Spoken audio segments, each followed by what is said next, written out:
Então, assim, a gente quer ter uma ideia, não, o problema é apoio social. Então, a gente viu, por exemplo, que tem uma alta correlação entre a sensação de solidão e a depressão, assim como para a ansiedade, para o burnout.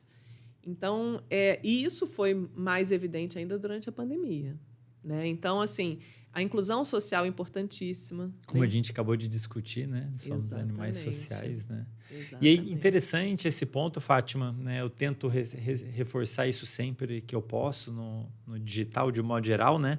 Porque a nossa percepção de apoio social, de se sentir incluído, vai muito além de números, né? Às vezes a pessoa, não, mas, sei lá, número de seguidor ou números, qualquer outros números, ainda que a pessoa tenha pessoas à volta, ela pode não se sentir incluída, né?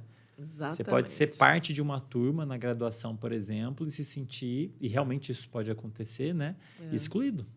As pessoas não falam com ela, e ignoram, enfim, essas coisas desse gênero, né? Sim, e aí você tem o que eles chamam de isolamento social objetivo, que é quantas pessoas você tem ao seu redor, e isolamento social percebido, que é como você se percebe, que é isso, você pode estar no meio de um monte de gente, mas se sentir solitário. Uhum. E aí, os estudos que olham para a solidão mostram que, na verdade, a sensação de solidão ela é tão deletéria para a saúde quanto fumar. Caramba! É incrível.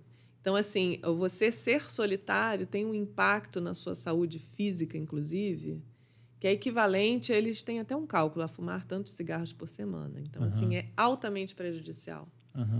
E a gente entende isso quando a gente pensa, nós somos uma espécie altamente pró-social, que vive em bando. A gente vive cooperando em grupos.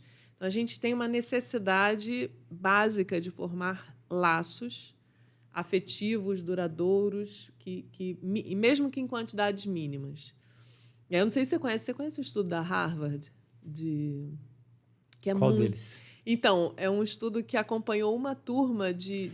que eles verificaram lá depois qual fator estava mais associado à felicidade, era uma coisa assim? A longevidade, né? A longevidade, então, eles acompanharam 75 anos, né? Uma turma de formandos da Harvard, e começaram também a analisar as pessoas próximas. E eles viram que o que conseguia prever um bom envelhecimento, né? Você ter uma longevidade com saúde e tal, não era o nível de colesterol, não era a formação de laços afetivos duradouros e positivos.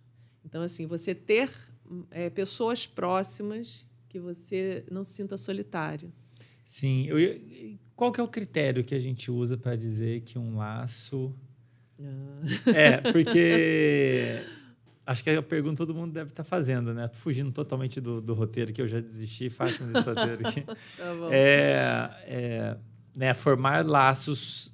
Porque a gente vive no digital hoje, as pessoas estão interagindo muito desta forma no digital, isso tem lá suas várias consequências. Eu, particularmente, daí é uma experiência pessoal minha, eu não sinto que eu construo laços no digital, assim, né? Sim. Eu posso até tentar me aproximar, e eu faço um esforço para me aproximar das pessoas, como parte da comunicação. Mas formação de laço, assim, eu tenho a impressão que fica faltando algo. Sim. Só que eu ainda não consegui dizer o que é, assim, bom, será que é toque, né? Porque o toque tem um papel importante nessa formação de laços, ou ver a pessoa presencialmente. Eu não sei, isso está sendo discutido? Existe algum consenso nesse sentido? O que seria o laço saudável? Isso é muito legal, Andrei. Então, assim, eu acho que você tocou num ponto super importante. A questão das redes sociais, né? O tamanho da sua rede social digital não reflete a sua sensação de solidão. Pelo contrário, né? Pode ser o contrário. Porque ela pode ser, e muito frequentemente uma fonte de extrema angústia e isolamento, né? Então, eu acho que uma das coisas que explica muito desse aumento da ansiedade e tal tem a ver com as redes sociais e assim, o uso nocivo das redes sociais. Sim. Né? Então, a substituição da relação, interação real, virtual, analógica, vamos falar assim, Sim. pela relação virtual. Então, assim, se a gente parar para pensar que somos uma espécie ultrasocial, e isso foi importante para a nossa sobrevivência, a gente sabe que o nosso sistema todo, né, o nosso corpo, ele tem sensores capazes de detectar coisas que são importantes para a nossa sobrevivência. Certo. Né? Assim como outras espécies. Então, a paleta de cores que a gente enxerga é de cores que são relevantes para a gente identificar alimento, para identificar... Enfim, né? A gente sabe disso.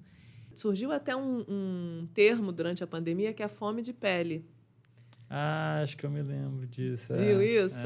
Que é a falta que a gente sente do toque afetivo. Uhum. Então, assim, existe uma série... Isso é muito interessante porque já, sei lá, mais de 20 anos se sabe que a gente tem na nossa pele sensores específicos para carícia. Eu me lembro desse Lembra tema. disso? Lembro. Uhum. Isso é muito legal, porque legal. A gente, se você pegar qualquer livro de neurociência, ele vai ter sensor para temperatura, para dor, para tato, né? Enfim, na nossa pele. Isso é super bem estudado, mas no tato você fala só assim, a capacidade de identificar o formato do objeto, coisas assim.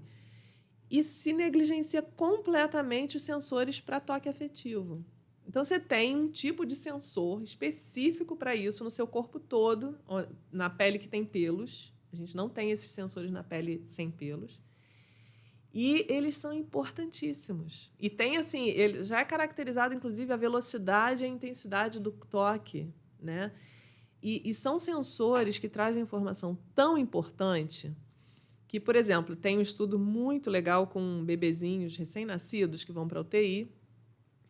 E aí, o bebezinho tem que fazer um procedimento doloroso, que é tirar sangue. Receber um espeto na sola do pé, né? No calcanhar. E que é altamente doloroso, são crianças prematuras. E aí eles fazem o seguinte teste. Antes da bebezinho ser furado, o bebezinho vai ser monitorado, a frequência cardíaca, o choro, os movimentos e tal. E aí, num grupo de bebezinhos, eles só colocam uma toalhinha assim, ele não recebe um toque afetivo. Outro grupo vai ter o mesmo procedimento, só que antes de furar, eles fazem carinho no bebê. Com a mão aquecida e tal. E eles veem que o bebezinho que é acariciado, ele recebe o mesmo furo no calcanhar, mas ele não chora, ele não acelera a frequência cardíaca e ele não se agita. Então, mostrando que, na verdade, assim, é claro, o bebezinho não vai conseguir relatar a dor, mas ele não tem uma resposta de dor quando ele é acariciado. Então, você pode pensar que a carícia ela é tão poderosa que ela pode ser analgésica, né? Então, imagina a importância disso quando você pensa nos cuidados, né? Tanto nas crianças, adultos, enfim, os idosos que estão acamados. E assim, quanto que a carícia faz falta para a gente, né? Caramba, que interessante. E